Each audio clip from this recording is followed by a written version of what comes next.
Buenas tardes, mi nombre es Erika Barca, yo soy interna universitaria de la UACA y hoy les voy a hablar de una enfermedad que es muy frecuente en pediatría, que es la otitis media aguda. Entonces, vamos a abarcar lo que son algunas definiciones, recordar un poco de lo que es la anatomía y las funciones del oído medio, epidemiología, los factores de riesgo más importantes, etiología, fisiopatología, el cuadro clínico, cómo hacer el diagnóstico, tratamiento, complicaciones, y algo que me pareció muy importante es saber y recordar cuándo es necesario referir a otorrinolaringología. Entonces, la otitis media aguda es un proceso infeccioso del oído medio que puede ser de etiología viral o bacteriana, que se va a presentar con signos y síntomas de inflamación súbitamente y que la duración no excede las 3 semanas. Un cuadro de otitis que dura entre 3 semanas y 3 meses va a ser un proceso subagudo y más de 3 meses ya se considera crónico. También es importante recordar que la otitis media aguda recurrente es cuando hay 3 o más episodios de otitis media aguda que están bien documentadas en los últimos 6 meses o 4 o más episodios en los últimos 12 meses. Y la otitis media con derrame es importante porque muchas veces la otitis media aguda se va a presentar con presencia de líquido o derrame en oído medio y lo diferenciamos porque la otitis media con derrame va a ser la presencia de líquido en el oído medio, pero no van a haber signos de infección. Y por lo general es una patología que se va a presentar posterior a un cuadro de otitis media aguda. Recordando un poco lo que es la anatomía, el oído medio es un espacio que se encuentra dentro del hueso temporal, ¿verdad? Se limita del oído externo por la membrana timpánica, contiene los huesecillos del oído y básicamente se encarga de transmitir las ondas sonoras hacia el oído interno. Y tiene una estructura muy importante en la fisiopatología de la otitis media aguda, que es la tubo auditivo o trompa de Eustaquio, que es un canalito que conecta el oído medio con la nasofaringe. Tiene varias funciones importantes, como por ejemplo drenar las secreciones de oído medio a nasofaringe, impedir el ascenso de microorganismos de la nasofaringe al oído medio, porque tiene un epitelio respiratorio que produce diferentes sustancias eh, eh, contra las bacterias, ¿verdad? De enzimas, y también se encarga de regular la presión del oído medio con respecto a la presión atmosférica. Entonces es muy importante y también va a estar, juega un papel importante en la fisiopatología de la enfermedad. En cuanto a la epidemiología, como les mencioné, es una de las patologías más frecuentes en pediatría. Se considera la enfermedad infecciosa más frecuente en niños menores de 5 años. Se habla de que aproximadamente un 80% de los niños a los 3 años ya han tenido por lo menos un cuadro de otitis media aguda. Entonces también es uno de los motivos de consulta más frecuentes. También es la principal causa de prescripción de antibióticos en la edad pediátrica. Aproximadamente un 40% de las indicaciones de antibiótico van dirigidas a tratar una otitis media aguda. Se puede presentar a cualquier edad, sin embargo hay un pico entre los 6 y 24 meses de edad y entre más pequeñito sea el niño, menor edad, mayor riesgo de que haya de desarrollar una otitis media recurrente. En los últimos años, con la implementación de la vacunación con la antineumocóxica, inicialmente en el 2000 con la conjugada heptavalente y posteriormente, aproximadamente en el 2010, con la Prevenar 13, ha disminuido la incidencia considerablemente y también ha generado cambios importantes en lo que es la etiología, que ahora más adelante se los voy a mencionar. Y además en los últimos años, con todas las medidas que se han implementado para prevenir el contagio de COVID-19, como el uso de mascarilla, el aislamiento social, también ha generado una importante disminución en lo que son las infecciones de vía respiratoria superior, incluyendo la otitis media aguda. En cuanto a los factores de riesgo, tenemos factores propios del huésped y factores ambientales que van a tener un papel importante en el desarrollo de la enfermedad, ¿verdad? En cuanto a los factores propios, tenemos, por ejemplo, acá abajo a la derecha, lo que es la historia familiar. Se ha visto que hay una mayor incidencia en el género masculino, todo lo que son las anomalías craneofaciales, como paladar hendido, o pacientes con síndrome de Down, ¿verdad? También se ha visto que tienen un mayor riesgo.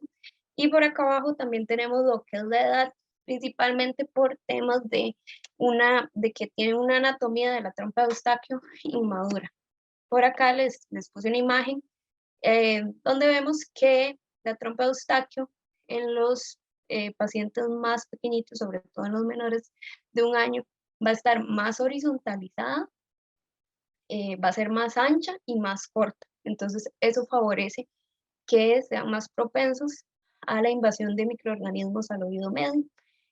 Conforme el niño va creciendo y el cráneo se va creciendo hacia abajo, ¿verdad? Ya se va angulando la trompa de Eustaquio hasta llegar a los 45 grados, que es lo normal en los adultos, y también va aumentando eh, la longitud. Y por otro lado tenemos lo que son los factores de riesgo ambientales, ¿verdad? Está como, por ejemplo, el estatus socioeconómico, la época del año. Las infecciones de vías respiratorias son más comunes en otoño, invierno, todo lo que es higiene, si el paciente tiene hermanos mayores que van a la escuela, o incluso si están en una guardería, todo lo que es exposición al fumado, la lactancia materna se considera el principal factor protector contra las infecciones de vías respiratorias. Entonces, si el paciente no recibe lactancia materna, es un factor de riesgo también. Y vemos cómo todo esto eventualmente puede llegar a predisponernos al desarrollo de una otitis media aguda. En cuanto a la etiología, la microbiología de la otitis media aguda se ha estudiado mucho en los últimos años mediante cultivos de líquido, ¿verdad? De líquido de oído medio, también pruebas virales y moleculares. Pero estas muestras se obtienen mediante timpanocentesis, ¿verdad? Que es introducir una aguja al tímpano, extraer el líquido y eso se pone a cultivar, y es un procedimiento que es bastante complejo, incómodo y doloroso para los niños. Entonces obviamente no se hace de rutina, ¿verdad? Es algo que se hace sobre todo cuando se hacen grandes estudios. Entonces los diferentes estudios que se han realizado a través de los años nos indican que los patógenos bacterianos más comunes son Haemophilus influenza no tipificable y Streptococcus pneumoniae en primeros lugares, y otros como Moraxella catarrhalis, Streptococcus pyogenes y Staphylococcus aureus. Los primeros 2 lugares hace unos años estaba invertido, pero como les mencioné ahora, la introducción de las vacunas antineumocóxicas eh, permitieron que neumococo ya no sea la principal causa bacteriana, sino el Haemophilus influenza no tipificable. En los menores de 6 meses igual tenemos los mismos patógenos, pero también se pueden aislar bacilos gram negativos, incluso Streptococcus aureus. La etiología viral sí es más controversial. Se sabe que las infecciones de vía respiratoria superior son el principal predisponente a eh, que se desarrolle una otitis media aguda. Sin embargo, no se ha eh, establecido como tal que sean los patógenos eh, que causen el proceso infeccioso, ¿verdad? Sí, en diferentes estudios se han aislado únicamente virus, pero es en un porcentaje muy pequeño. De hecho, en la mayoría de los casos coexisten tanto virus como bacterias, ¿verdad? En los casos de OMA. Entonces, los que más se han relacionado son el virus sincitial respiratorio y el virus de influenza. Y otros respiratorios, como para influenza, rinovirus, adenovirus, enterovirus y coronavirus. En cuanto a la fisiopatología, ya les mencioné que infecciones de vías respiratorias superiores virales son como el principal factor predisponente, ¿verdad?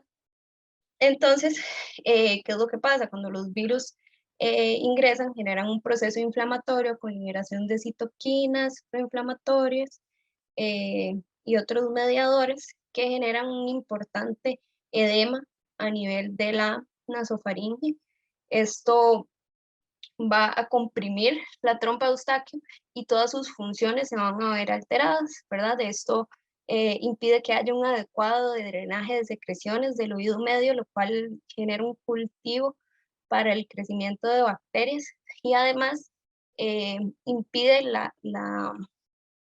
la correcta modificación de las presiones, entonces se va a generar una presión negativa a nivel del oído medio que va a favorecer también el ascenso de los microorganismos. Esta es una patología que tiene una clínica muy inespecífica. En realidad muchas veces se puede presentar con un cuadro leve o incluso se puede traslapar con los síntomas de infecciones de vía respiratoria superior. Eh, Sin embargo, hay unos síntomas y signos que nos orientan más hacia un cuadro a nivel de oído. Y el principal indicador de OMA es la otal, ¿verdad? Los niños más grandecitos lo van a referir, sin embargo, a los pequeños, a los niños preverbales, por lo general lo que vamos a ver es que se van a jalar la orejita, ¿verdad? Por la molestia que presenta. También se pueden presentar con otorrea o hipoacusia, que no es tan frecuente. Otras manifestaciones más inespecíficas, por ejemplo, dos tercios de los casos se van a presentar con fiebre, que no suelen ser fiebres muy altas, mayor a 39 grados, no es usual. Como les mencioné, síntomas de infección de vía respiratoria superior, tos, rinorrea, cefalea, vómitos, diarrea. E igual en los más pequeños, eh, podríamos ver como alteraciones en el sueño, irritabilidad y rechazo al alimento. El diagnóstico se basa en la historia clínica, los signos y síntomas que los refiere el paciente, si es un paciente más grande, o los papás del paciente, más el examen físico. El gold standard, ¿verdad? Para el diagnóstico en cuanto al examen físico es la otoscopía neumática. ¿Okay? Todos los otoscopios, la mayoría de otoscopios, tienen en el borde lateral un espacio para conectar esta manguerita que tiene una pera que cuando se presiona introduce aire y esto nos permite ver, valorar la movilidad de la membrana timpánica. ¿Okay? Un otoscopio por sí solo nos permite evaluar color, opacidad, posición, integridad de la membrana timpánica y además con el neumático también podríamos visualizar la movilidad, que lo normal es que la membrana timpánica se mueva al introducir el aire, ¿verdad? Según la Academia Americana de Pediatría, para poder hacer el diagnóstico tenemos que tener varios hallazgos, ¿verdad?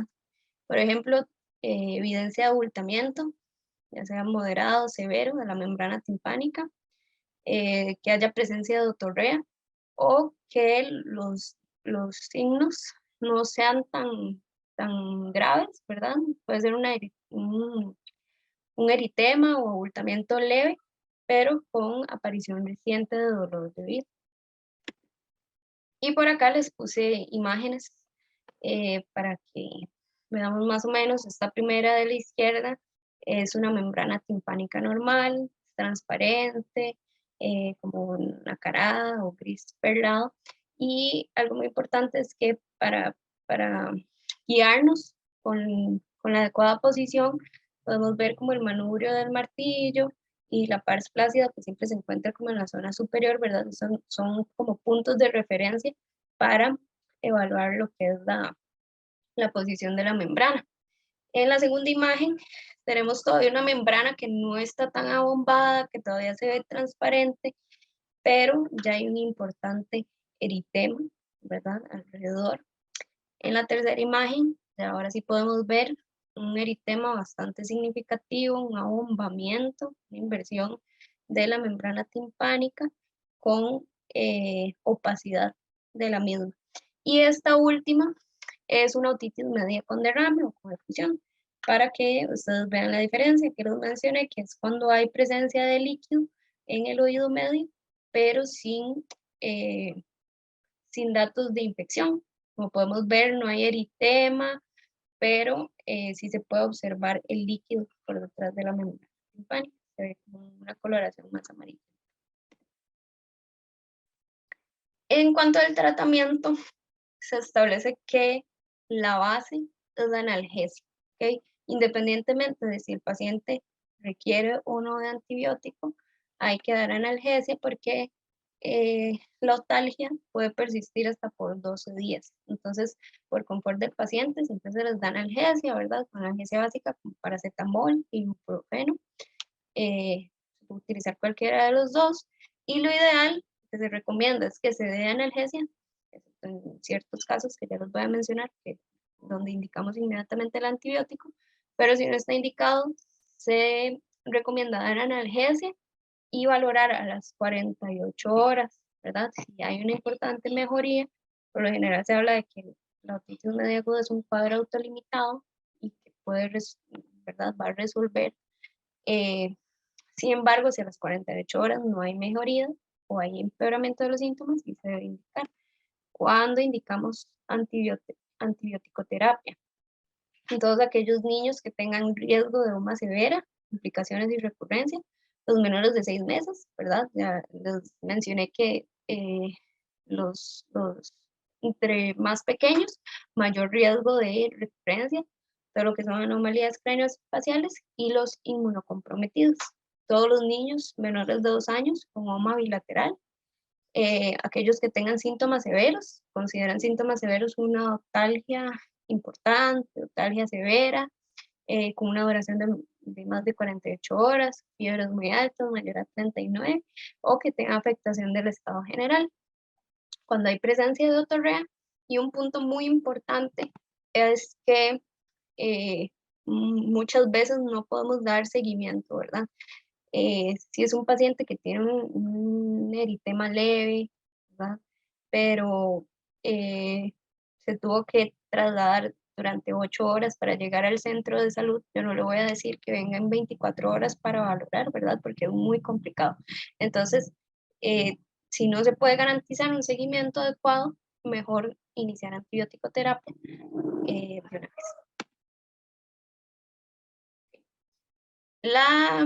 El antibiótico de elección, ¿verdad? De primera línea sigue siendo la amoxicilina. Cubre todos los gérmenes implicados, es dentro de los betalactámicos el que tiene mayor acción contra el neumococo, aun cuando hay resistencia intermedia, es de bajo costo, con pocos efectos adversos, entonces se sigue recomendando como primera línea, ¿verdad? Se utiliza amoxicilina a dosis altas, 80, 90 miligramos por kilo por día, dividido en 3 dosis, por 7 días. En algunos casos, bueno, muchas de esas bacterias implicadas pueden producir betalactamasas, que son enzimas que generan resistencia a los antibióticos, entonces en algunos casos se le asocia ácido clavulánico, que es un inhibidor de los betalactamasas. ¿Okay? ¿Cuándo vamos a indicar amoxi con ácido clavulánico? Los pacientes que recibieron por amoxicilina en los últimos 30 días, por cualquier razón, cuando hay conjuntivitis purulenta concomitante, cuando el paciente ha tenido oma recurrente o cuando hay un fracaso terapéutico previo con amoxicilina. Tenemos otras alternativas de antibiótico terapia, ¿verdad? En caso de, principalmente cuando hay alergias a amoxicilina o a las penicilinas en general. Eh, Se habla de las cefalosporinas, en este caso la cefuroxima es una cefalosporina de segunda generación que tiene importante cobertura contra los cocos gram positivos, pero moderada contra los gram negativos, ¿verdad? Entraría la Haemophilus influenza. Y Cefdinir es una cefalosporina de tercera generación que más bien aumenta la cobertura contra los gram negativos y disminuye la cobertura contra los gram positivos. En este caso, Cefdinir sí se indica muchas veces para infecciones de vías respiratorias superior, para OMA, pero pensando sobre todo en cubrir contra estreptococos del grupo A. Los macrólidos durante muchos años han sido como los antibióticos de elección en casos de alergias a la amoxicilina. Son de amplio espectro, ¿verdad? Cubren gram positivos, gram negativos, anaerobios de vías respiratorias, exceptuando la eritromicina. Entonces se utiliza claritromicina o a 15 miligramos por kilo por día, o acitromicina, que la ventaja es que tiene una corta duración, ¿verdad? Se utiliza por 10 días. Sin embargo, sí se ha demostrado en los últimos años que un porcentaje de aproximadamente el 40% de los neumococos son resistentes. Entonces sí hay que tener una vigilancia estricta cuando se utilizan estos antibióticos. Y otros como las quinolonas de tercera generación, que también se les llama quinolonas respiratorias, ¿verdad? Porque tienen una importante cobertura contra el neumococo. En cuanto a las complicaciones, una de las complicaciones supurativas más frecuentes es la mastoiditis, aunque o sea, es raro que se dé, es la supurativa más frecuente. Cuando les enseñé la parte de la anatomía, pueden ver que el proceso mastoides del temporal engloba el oído medio. Entonces, en muchos casos, si la otitis no se trata de una forma adecuada, puede haber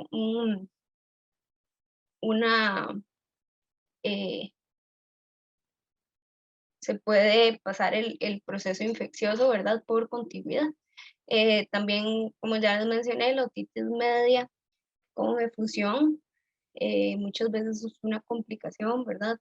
Persiste por mucho tiempo posterior a un proceso infeccioso, perforación timpánica y también la otitis media supurativa crónica, que es cuando posterior a una perforación sigue habiendo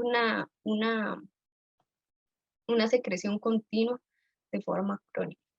Y otras menos frecuentes tenemos las intratemporales, como parálisis del nervio facial, ¿verdad? Sabemos que el nervio facial atraviesa el oído, laberintitis, que es cuando por contigüidad el proceso infeccioso pasa a el oído interno, petrocitis, complicaciones crónicas no supuradas como el colesteatoma, que es como un quiste a nivel de la membrana timpánica, o pueden haber atelectasis, y complicaciones intracraneales, que ya son más severas, pero menos frecuentes, como meningitis, abscesos cerebrales, epidurales y trombosis de seno carnoso. Y estas a su vez suelen ser como complicaciones de mastoiditis. ¿Y cuándo es necesario referir a un ORL? En aquellos casos donde haya OMA con mala respuesta al tratamiento y que ha recibido por lo menos 2 series de antibióticos, los casos de otitis media recurrente, otitis media con derrame persistente, y cuando haya aparición de cualquiera de las complicaciones que les acabo de mencionar. Y muchísimas gracias.